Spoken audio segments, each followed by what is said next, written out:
साथियों नमस्कार, मैं हूं डॉक्टर मंगलेश जायसवाल और आज आपके लिए लेकर आया हूं जल नीति क्रिया योग विधि, उससे संबंधित लाभ और सावधानियां।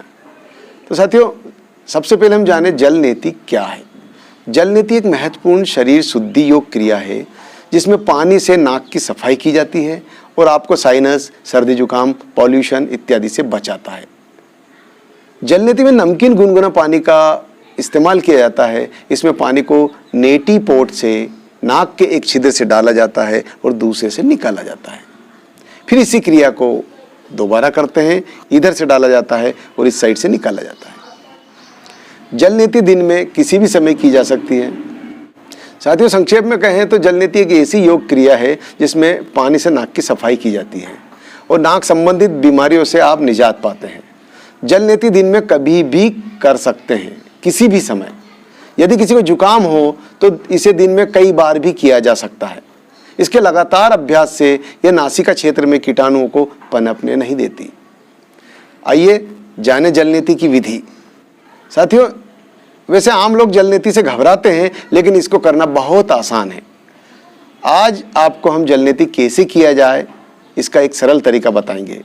तो जानिए जल नीति की विधि जिसकी मदद से आप अपने घर पर इसका अभ्यास कर सकते हैं। सबसे पहले आप वैसा नेति लोटा या नेति पॉट लें। यह आसानी से नाक के छिद्र में घुस जाता है। इसे कहीं भी किसी भी मेडिकल स्टोर से खरीदा जा सकता है। सर्वप्रथम साथियों हम सबसे पहले पानी लेंगे। पानी लेने के पश्चात इतना पानी लिया, इसको हम किसी भी स्टोव से गर्म कर लेंगे।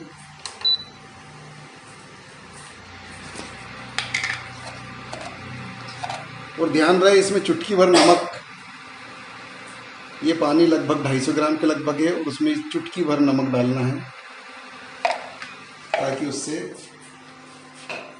बैक्टीरिया वायरस खत्म हो जाए और जो भी है शुद्ध हो जाए, उसका घनत्व मेंटेन रहे ताकि वो मस्तिष्क पर ना जाए। इसके पश्चात जब ये गर्म हो जाएगा, साथियों इसमें पानी ठंडा हो चुका है और ठंडा चेक करने के लिए हम अपने हाथों पर थोड़ा सा देख लेंगे डालकर। जब अपने को लगे इससे तो कोई इफेक्ट नहीं पड़ा है, ठंडा हो चुका है, उसके बाद हम लेंगे पानी और इतना भरेंगे कि ये लगभग चाहे फुल भर लें। और जो पहली बार कर रहे हैं वो इससे हम ये पोजीशन लेंगे और करेंगे।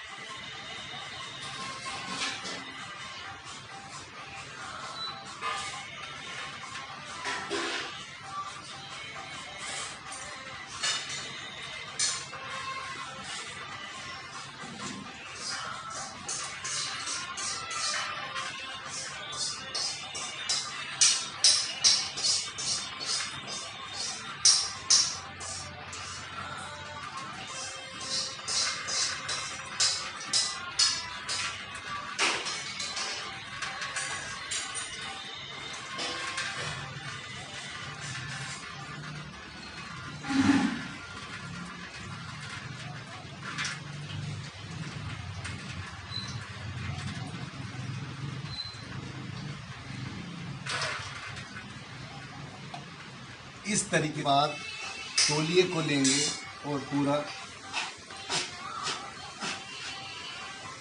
इस तरीके से गोद लेंगे और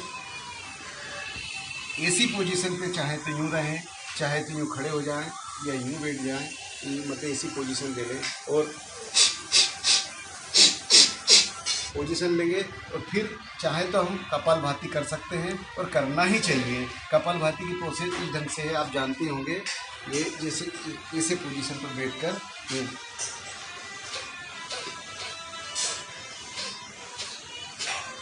ऐसे 1-2 बार कर लेंगे तो उससे पूरा पानी निकल जाए। सांस मुंह से ही लेना है, मुंह से ही छोड़ना है। पोजीशन इस तरह की रहे। अब ये हाथ में रखें, सिर को झुका लें।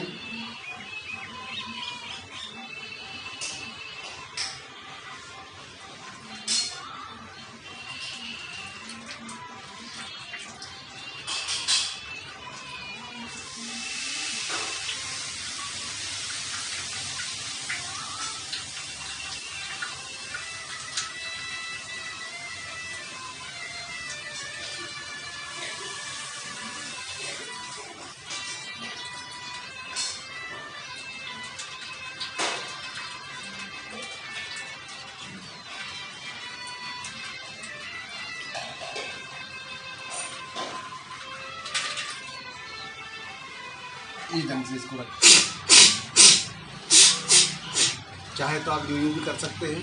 इसके पश्चात फिर टॉवल का इस्तेमाल करके पूरा साफ कर लेंगे और फिर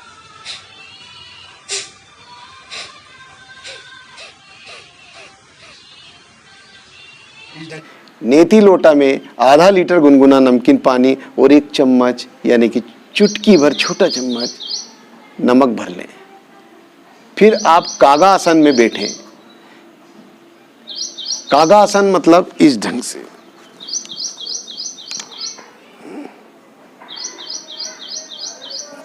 पैरों के बीच 1.5 से 2 फुट की दूरी रखें। कमर से आगे की ओर झुकें इस ढंग से।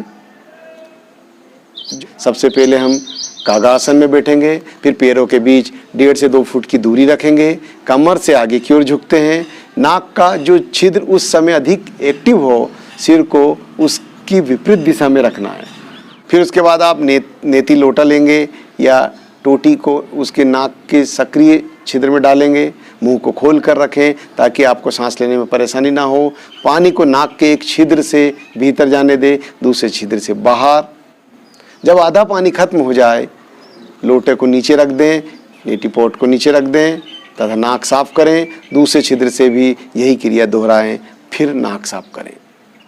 साथियों, जल नीति सिर दर्द में, अनिंद्रा में, सुस्ती के लिए, बालों का गिरना रोके, बालों की सफ़ेदी को रोके, मेमोरी अच्छी करें। साथियों, जल नीति नाक, आँख, कान सभी रोगों में फायदेमंद सिद्ध हुई है और इसके आध्यात्मिक लाभ भी हैं। और इसका वैज्ञानिक पक्ष यह है साथियों, जल नीति में कुछ अधिक नमकीन जल का प्रयोग करने से नाक के अंदर खुजली होती है, जिसके कारण झिल्ली में रक्त प्रवाह बढ़ता है तथा ग्रंथीय कोशिकाओं का स्त्राव भी बढ़ता है, जिससे ग्रंथियों के द्वार साफ होते हैं। नीति के कारण मात्रा नासा गुहा को ही लाभ नहीं होता, बल्कि नेत्रों एवं विभिन्न साइनसों को भी लाभ मिलता है। लेकिन हम चुटकी भर नमक का ही प्रयोग करें। जल नीति में सावधानियां लेना बहुत जरूरी है। सबसे पहले ये क्रिया किसी एक्सपर्ट की मौजूदगी में करनी चाहिए, या फिर मेरा वीडियो देखें, उसको बार बार देखें और उसके बाद ही प्रैक्टिस करें इसको देख कर। जल नीति के बाद नाक को सुखाने के लिए भस्त्रिका प्राणायाम किया जाना चाहिए। नाक का एक छिद्र बंद कर भस्त्रिका करें, फिर ऐसे, और फिर दूसरे छिद्र को बंद करके फिर इस ढंग से, उसके बाद दोनों छिद्र खुले रखकर इस तरीके से भस्त्रिका करें। ध्यान रहे साथियों, नाक को बहुत जोर से नहीं पोंछना चाहिए, क्योंकि इससे पानी कानों में जा सकता है। विशेष बात यह है साथियों, पानी और नमक का अनुपात सही हो, क्योंकि बहुत अधिक अथवा बहुत कम नमक होने पर जलन एवं पीड़ा हो सकती है। इस योग क्रिया को करते समय मुंह से ही सांस लेनी चाहिए। ये बात मैं बहुत बार कह चुका हूँ, आपको ध्यान रखना होगा। इस क्रिया को करते समय सिर्फ और सिर्फ मुंह से ही सांस लें और मुंह से ही सांस छोड़ें। साथियों, कागा आसन की विधि क्या है? बैठने की स्थिति में इस ढंग से दोनों पैरों को बैठने की स्थिति में के रूप में पैर पर बैठें। पैर और घुटनों को एक साथ रखें। आप आगे की ओर झुकें, फिर ऐसा पॉट लें और इस पोजीशन में रहें। मैं अपने वीडियो में आगे और भी इस तरह की बहुत सारी योग क्रियाएं बताऊंगा। सतत वीडियो देखते रहें, सब्सक्राइब करें, लाइक करें और हाँ, सावधानी जरूर बरतें। धन्यवाद।